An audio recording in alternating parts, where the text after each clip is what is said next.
हिंदी में यूपीएससी की तैयारी से संबंधित प्रोग्राम्स को देखने के लिए सब्सक्राइब करें स्टडी IQ IAS हिंदी। नमस्कार, स्टडी IQ IAS हिंदी में आपका स्वागत है। मैं हूं अमृत उपाध्याय। देखिए, एक इंपॉर्टेंट खबर आई थी अभी ग्रीन इंडिया मिशन को रिवाइज करने के बारे में। ग्रीन इंडिया मिशन अपने आप में यूपीएससी के लिए बहुत इंपॉर्टेंट है। अब इसे रिवाइज किया गया है। तो ग्रीन इंडिया मिशन जो 2014 का मिशन था, उसमें क्या खास बातें थी और रिवाइज्ड प्लान में क्या खास बातें हैं, ये आपको जानना होगा अपने एग्जाम के लिहाज से। आइए एक एक करके इसमें चीजों को समझते हैं। देखिए, संशोधित ग्रीन इंडिया मिशन यानी रिवाइज्ड ग्रीन इंडिया मिशन 2021 से 2030 के टेन्योर के लिए इसको जारी किया गया है।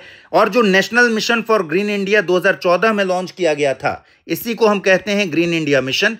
और ये 10 साल से ऊपर इस मिशन को हो चुके हैं। अब इसमें रिवीजन किया गया है।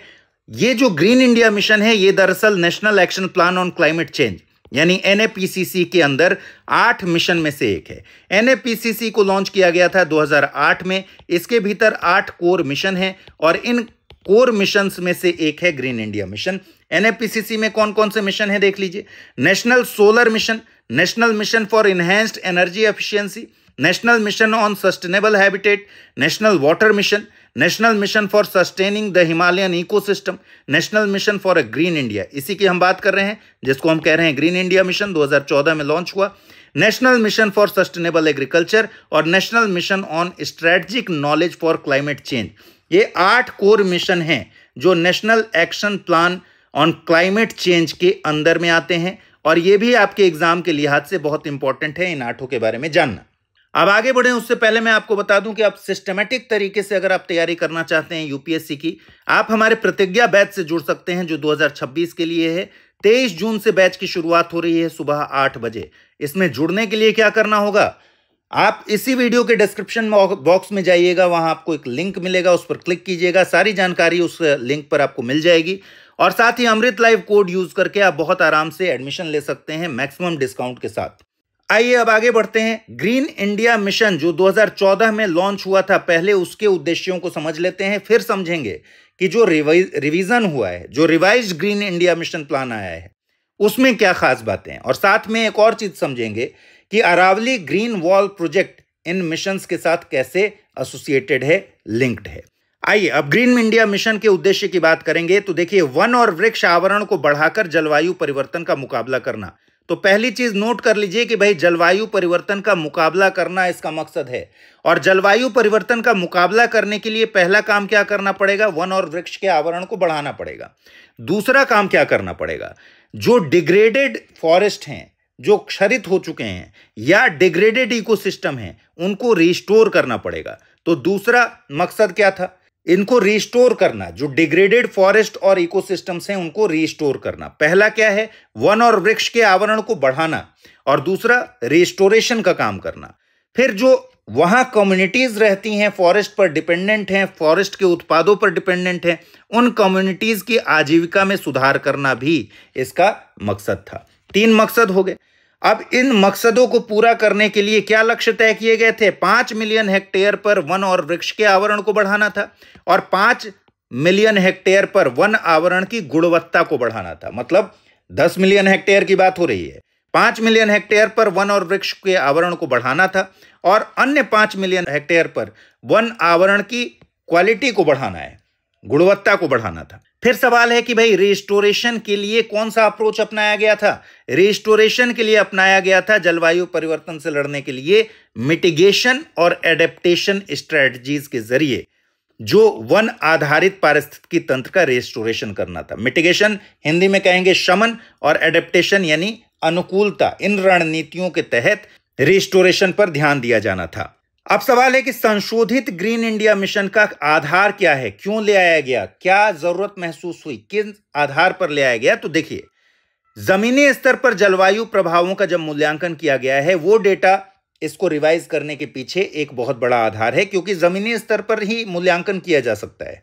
अब जैसे बाढ़ आ गई है, जलवायु परिवर्तन से जब आप जोड़ रहे हैं तो जमीनी स्तर पर ही मूल्यांकन किया जाएगा उसका। कार्यान्वयन भागीदार राज्य, जो राज्य भागीदारी करते हैं इसको एग्जीक्यूट करने में, और जो वैज्ञानिक संस्थाएं शोध कर रही हैं या इसके बारे में जलवायु परिवर्तन पर काम कर रही हैं, उन्होंने जो फीडबैक दिया, दूसरा आधार वो बना। फिर दृष्टिकोण क्या अपनाने की जरूरत महसूस हुई जिसके बेस पर इसको रिवाइज किया गया है? देखिए, रीजन स्पेसिफिक काम करना, क्षेत्र विशिष्ट काम करना और पारिस्थितिकीय रूप से अनुकूलित दृष्टिकोण की आवश्यकता है। जैसे मान लीजिए कि राजस्थान में रेस्टोरेशन का काम हो रहा है, हम इकोसिस्टम को रेस्टोर करने का काम कर रहे हैं, तो वहां कौन से पेड़ लगाए जाएंगे जिससे रेस्टोरेशन का काम हो?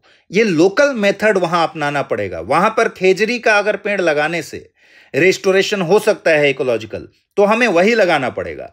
हम वहां वैसे पेड़ नहीं लगा सकते जो केरल या तमिलनाडु में चलते हैं। तो इसलिए क्षेत्र विशिष्ट योजना बनानी पड़ेगी, दृष्टिकोण रखना पड़ेगा और पारिस्थितिकीय रूप से अनुकूलित दृष्टिकोण रखना पड़ेगा।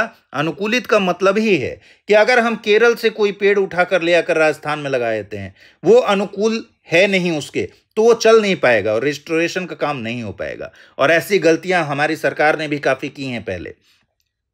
तो सवाल है कि अब नया दृष्टिकोण क्या हो? तो नया दृष्टिकोण जो रिवाइज्ड ग्रीन इंडिया मिशन में अपनाया गया है वो है माइक्रो इकोसिस्टम आधारित रेस्टोरेशन। माइक्रो इकोसिस्टम मतलब इकोसिस्टम के भीतर बहुत बारीकी में काम करना। यही जो क्षेत्र विशिष्ट हम कह रहे हैं ना, रीजन स्पेसिफिक रिक्वायरमेंट्स को समझना, लोकल मेथड्स से लोकल तरीकों पर जोर देना और उसके जरिए रेस्टोरेशन का काम करना, ये रिवाइज्ड ग्रीन इंडिया मिशन में है। अब सवाल है आगे इसमें क्या खास बातें हैं, जो रिवाइज्ड ग्रीन इंडिया मिशन के मेन पॉइंट्स क्या हैं?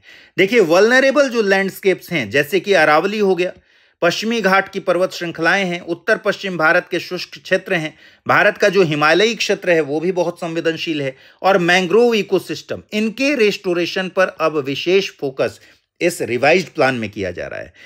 सुभेद्य लैंडस्केप का मतलब क्या है? जहां बहुत आसानी से, जो वल्नरेबल हैं, जहां बहुत आसानी से डैमेज हो रहा है इकोलॉजिकल सिस्टम या किया जा सकता है।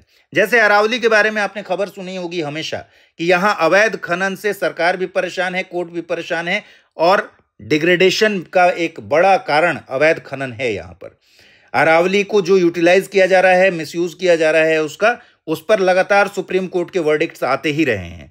फिर पश्चिमी घाट भी इसी तरह अवैध खनन से जूझता रहा है। पश्चिमी घाट में लैंडस्लाइड की बहुत सारी घटनाएं आप देखेंगे क्योंकि ट्री कवर कम हो रहा है वहां पर।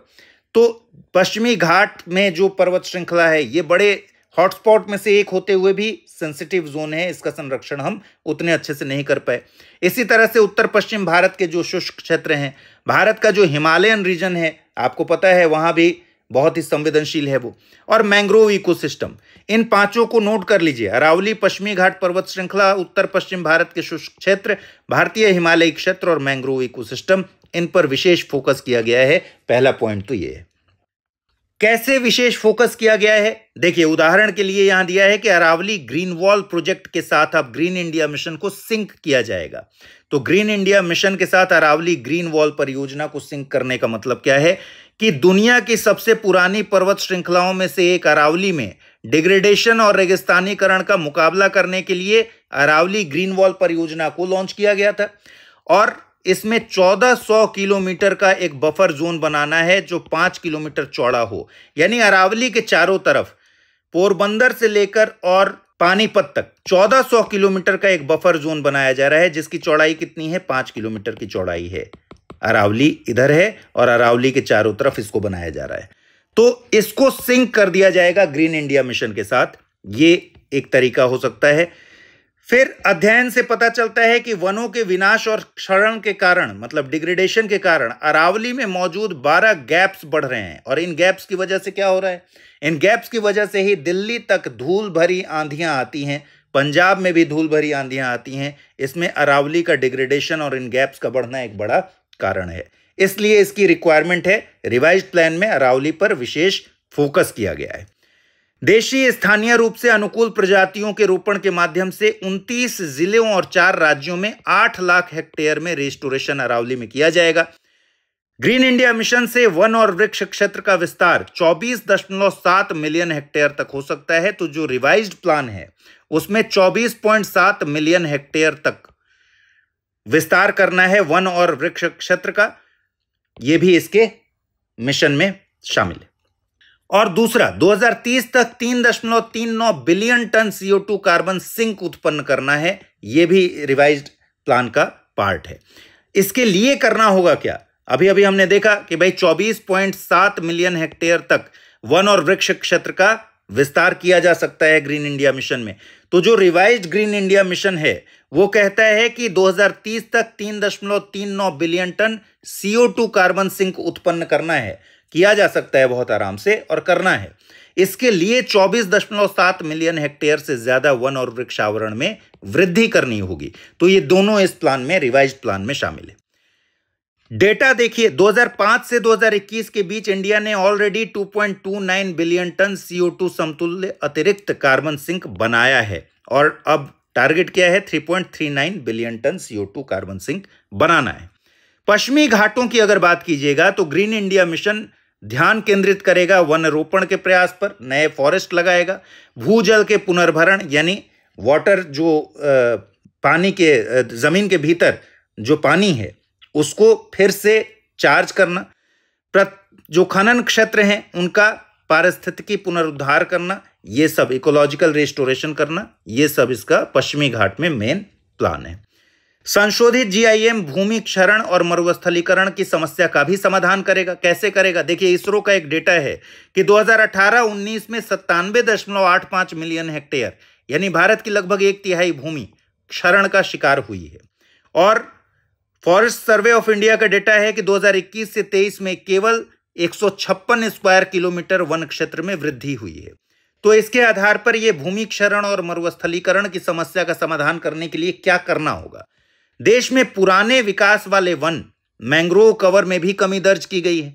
पश्चिमी घाट में वन क्षेत्र में गिरावट दर्ज की गई है। तो अब खुले वनों की बहाली करनी होगी और 15 मिलियन हेक्टेयर पर 1.89 बिलियन टन CO2 सिंक को संभव बनाना पड़ेगा।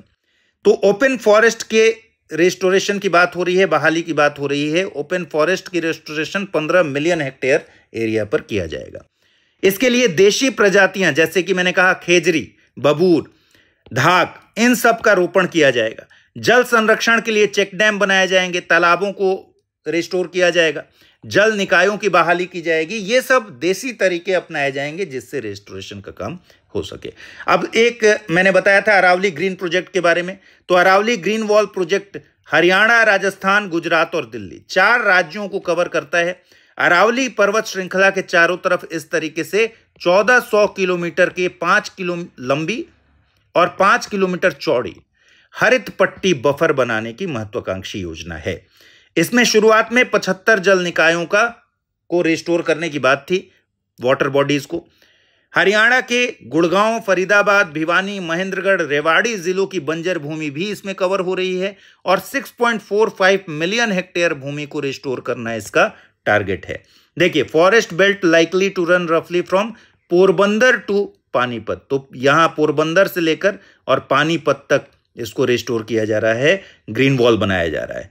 और ये ग्रीन वॉल बनाया किस आधार पर जा रहा है? ग्रीन वॉल बनाया जा रहा है अफ्रीका के ग्रेट ग्रीन वॉल प्रोजेक्ट के आधार पर। यह अफ्रीका का जो ग्रेट ग्रीन वॉल प्रोजेक्ट था, ये 2007 का प्रोजेक्ट है और इसी से प्रेरित होकर अरावली ग्रीन वॉल प्रोजेक्ट जारी किया गया है।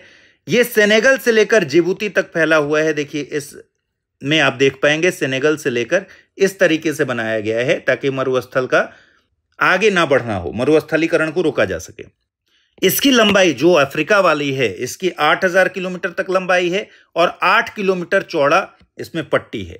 तो वृक्षों की श्रृंखला इसमें इस तरह से स्थापित किया जा रहा है और डिग्रेडेड 100 मिलियन हेक्टेयर भूमि को फिर से रिस्टोर करना इसका मकसद है। ठीक इसी तर्ज पर अरावली ग्रीन वॉल प्रोजेक्ट भी बना हुआ है।